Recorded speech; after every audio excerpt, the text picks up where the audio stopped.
Okay, so this week we've talked about Standards 9 and 10.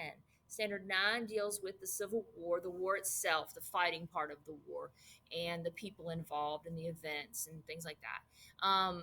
10 deals with Reconstruction. And so we're going to start with 9, talking about the resources of who had what starting the Civil War, and then we're going to talk about the people. So we already talked about the resources. It looked like from the outset that the North really had this thing won because they had more railroads, they had more people, they had more money. So it looked like everything that they needed to fight this thing, they're going to come out victorious. So what does the South have? The South had better fighting strength in that they had the best generals on both sides of this war. They were better strategists, they were good planners. They had people who could fight smarter, not harder. And we talked about the American Revolution. We saw that really worked to their advantage. They also had home field advantage. Most of the war is going to be fought on their home turf, and so that is helpful to them as well, right? And so those are the resources coming in. It looks like the North has got this thing beat, but they don't have good leadership, and so that really hurts them. And then we looked at the differences and the problems that we have coming into this war. So this country is very divided at the time. And President Lincoln is very concerned about these states right here in yellow, these border states.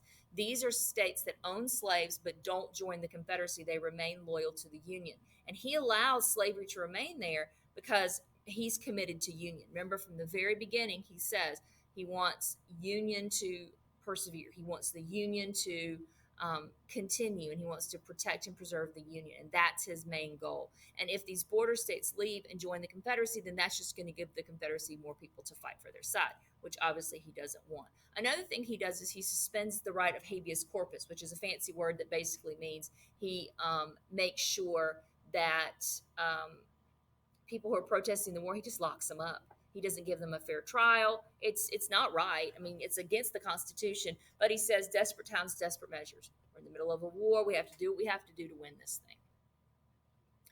We went on from there and we talked about people, major people of the war. So Jefferson Davis, he's the first and the only president of the Confederacy. Robert E. Lee, he's the best general on either side. He's strategic, he's smart, he's the main general for the head general for the Confederacy. Ulysses S. Grant, he wins in the West, specifically in Vicksburg, and Abraham Lincoln recruits him at the end of the war, just kind of end it all. And then Abraham Lincoln, of course, we've talked about him. He was the president of the United States during this time. Someone else that we'll talk about more tomorrow, William T. Sherman, leads the Sherman's famous March to the Sea. And so that's basically what we talked about on the first day, just the differences between the North and the South coming into this war.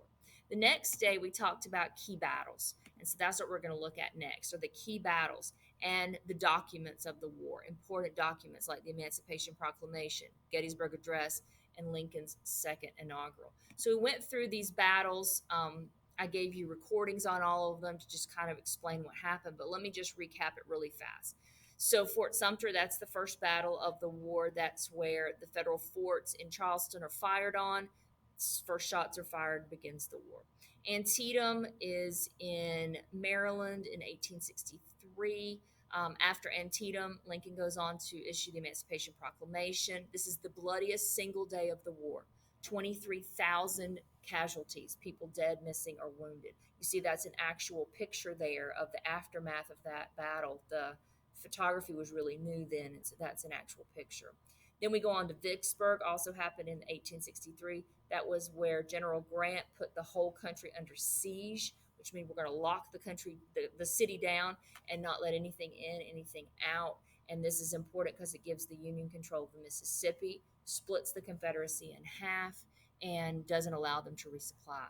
Then we have Gettysburg. Gettysburg is a 3-day battle. This is the furthest north that the South gets. This is considered the turning point of the war because after Gettysburg, the South never really recovers. And then you've got Atlanta. You see that's an actual picture of what Atlanta looked like after Sherman got done with it. So Atlanta is the starting point for this famous March to the Sea. He captures the city, burns it to the ground, and basically creates total war throughout the rest of the South from Atlanta to Savannah, the March to the Sea. And so then we talked about the March to the Sea. Sherman, you see right here in this map, starts here in Atlanta, just a path of destruction. And what he does is he's basically says, I'm going to bring the South to their knees. I'm going to force them to surrender. I'm going to destroy their will to fight. Uh, and this leads to the surrender at Appomattox Courthouse in Virginia. Lee tries to fight one more battle. His troops are exhausted. They don't have anybody to replace the people that they have been fighting. And so he unconditionally surrenders. And this officially ends the fighting portion. Now what? Now, what are we going to do with this incredibly divided country? Just because we say the shooting is over doesn't mean that everybody automatically is going to love each other. So now we got a problem. We also looked in this lesson about the documents of the war, talked about the Emancipation Proclamation, which was a wartime measure. It freed the slaves who were in the states in rebellion. So technically, it doesn't free anyone at the time, though it does lead to a lot of runaways coming and joining the Union Army. Um, and it lets people know if the Union wins, slavery's over forevermore. We're going to get rid of it completely. And it sets the stage for what will later become the 13th Amendment. The Emancipation Proclamation also creates a moral focus for the war. So now we're not just fighting to preserve the Union, but we're also fighting to, bring this evil of slavery that's existed in our country for far too long to an end. We're going to end it for now and forevermore. The Gettysburg Address. This is a really famous speech that Lincoln gives to honor the dead. For those of you procrastinators out there, he writes the speech on the back of an envelope on his way to give it. So he's the procrastinator's hero, I guess. Really short speech. And basically, what he says is, we can't quit. We can't give up. We got to keep on keeping on. This is a moral fight. This is a holy war, a holy struggle that we're fighting to end this evil of slavery, to bring our country back together, even though this terrible battle has happened, 50,000 people dead and wounded. We can't quit. And then we talked about Lincoln's second inaugural. When he is elected in 1864 for the second time, he makes this address and he basically says, here's what I want for the future of the country. And he lays out his plan for a lenient reconciliation. And that's basically what we talked about on day 2. The war is over. The North has won. They're victorious. We never again have to have a problem or an issue again with this concept of states' rights, or the concept of um, secession. It never comes up again.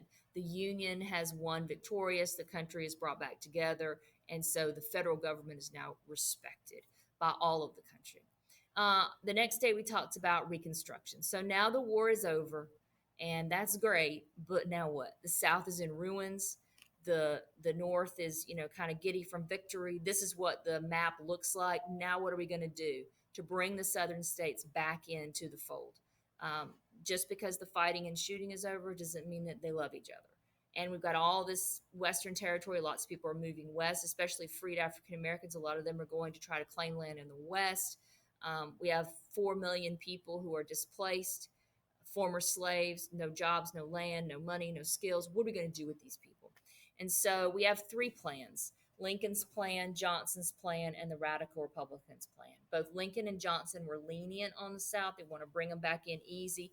Lincoln, because he believes that the South has suffered enough, the country has suffered enough, and we just want to reunite. But Lincoln doesn't get to carry out his plan because we know poor Mr. Lincoln, he gets assassinated. And so then Johnson becomes the new president. Johnson is a Southerner, and so he wants to be lenient on the South because he sympathizes with them. And so he puts the land, the property, back into white hands. And so African Americans don't have an opportunity really for land ownership, which is going to lead to sharecropping. And then we have the Radical Republicans' plan, this group of people in Congress who hate Johnson and everything about him. And they're very harsh on the South. They want to punish the South. It's their fault. They started it. Let's assign blame. Let's make sure that they know that we're mad at them. Excuse me. Talks about Lincoln's assassination and what's that going to mean for the country. What it means for African Americans is the person who was really in their corner is now not. And Johnson, as a Southerner, really isn't going to fight for their rights or for their emancipation. And so what we get with radical Reconstruction is we get the military Reconstruction here. The South gets divided up into 5 military districts, and that is overseen by Union troops. It doesn't create very good feelings between one or the other. It's not a good situation. Johnson really can't do anything in Congress. They hate him so much they try to impeach him. He hates them right back. They won't compromise, and so he really isn't able to get anything accomplished. And for the majority of Reconstruction, the radical Republicans, they run the country. Johnson isn't really able to do anything. And then we talked about the Freedmen's Bureau. The Freedmen's Bureau established schools, and this is really the only thing out of Reconstruction eventually that lasts. So women come down to teach African Americans to read and to write. They provide buildings, teachers, training. The Freedmen's Bureau is really trying to help African Americans adjust to newfound freedoms, to find them work, to find them places to live, to, I mean, it basically saves the South from starvation. Eventually, what happens is we get a association of historic Black colleges and universities, many of which still exist today. Initially, they were set up to train teachers, African Americans to teach in their own communities, but eventually they for every profession. So we have people who were former slaves who are now going to college, learning how to be doctors and lawyers and teachers and ministers. And this is a really big deal. I mean, this is a huge step because education is a gift. And they see it as the gift that it is, something that was long denied them. Now they're able to really care for themselves and care for their families by using education. African American churches become the center of their communities, very important. They're not just the church, but the school and the courthouse and the meeting place. And so when we see the KKK evolve later on, the KKK, that's the first place they target. You usually see in movies the Klan is burning down the church. This is why, because it's the center of the community. This is the place that becomes the most important location. And so the Freedmen's Bureau is really there to just help African Americans adjust to these newfound freedoms. Then we talked about the Reconstruction Amendments that are put into place to grant freedom, to grant, put it in the Constitution that African Americans have their rights. So the 13th, remember we said, I'm going to show you my little trick here. The 13th is the foundation. You can't build a house without a foundation, just like you can't have any other rights unless you're free. And then the next thing is citizenship. So citizenship are your walls, right? And so citizenship, you can't be a citizen if you're not free, right? And those are your walls. And then the roof is the 15th Amendment, and that's the right to vote. And that's the one that scares white Southerners half to death because a vote is a voice. So we've got foundation is 13, that's freedom. Walls are 14, that's citizenship and equal protection under the law. And 15, that's your roof, and that is the voting rights. And so these are meant to help African Americans, give them the full rights and responsibilities of a United States citizen. But as we're going to see, the country soon tires of Reconstruction, and that creates problems. And white Southerners who believe in white supremacy, they don't want African Americans to gain any freedom. Certainly, they don't want freedoms that they feel have been taken from them by the radical Republicans. So in all Southern states, they start to institute something called black codes. Black codes are basically a way to criminalize African Americans. They arrest them for very petty, minor things. And if they can't work, mostly on farms, if they can't show that they have a contract to work as a sharecropper, then they can be arrested and put to work anyway. So this is a way to strip those rights from African Americans. Another thing that begins to happen is sharecropping. So sharecropping becomes more and more common. Many African Americans who are used to agricultural work anyway, they kind of set up a system with white landowners, but what happens is they get trapped in this cycle of credit and debt that they cannot escape from. Then we talked about voting limitations because, again, a vote is a voice. They're very fearful of losing control. And when they see African Americans going to the ballot box, that scares them half to death. And so they put things into place, poll tax, literacy tests, grandfather clause, and then just all out violence if they can't get them any other way, to strip them of their rights to vote. The nasty little organization, the KKK, show up to protect Christian whiteness or whatever, white supremacy, put control back in white hands, and just outright intimidate violence of African Americans. Horrible, horrible things that happen because of the Klan, mostly to keep them from voting. They don't want them to have the vote. And then we talked about the Compromise of 1877, how this formally ends Reconstruction through the corrupt bargain, this compromise that happens, and it creates a situation that is in some ways worse than slavery. Though how could anything be worse than that? But this is, you have the rights, but you can't exercise them because you really have no voice, you have no say. And so from here, once Reconstruction ends and the government's turned back over into white hands, you get the Jim Crow South. And the Jim Crow South exists until for about 100 years, from 1865, the end of the Civil War, to 1965 with the Voting Rights Act of the Civil Rights Movement. You have a segregated South. And so when we think about Rosa Parks and Martin Luther King, the reason they get arrested is because these are actual laws on the books. If you look at some of the laws, they're absolutely crazy, some of the things that they couldn't do. So that's basically an overview of the week. Again, if you have any questions, you need anything, feel free to ask, feel free to email, feel free to send me a text through Google Voice or a private message on Google Classroom. I'm always glad to help. Hope you have a great weekend.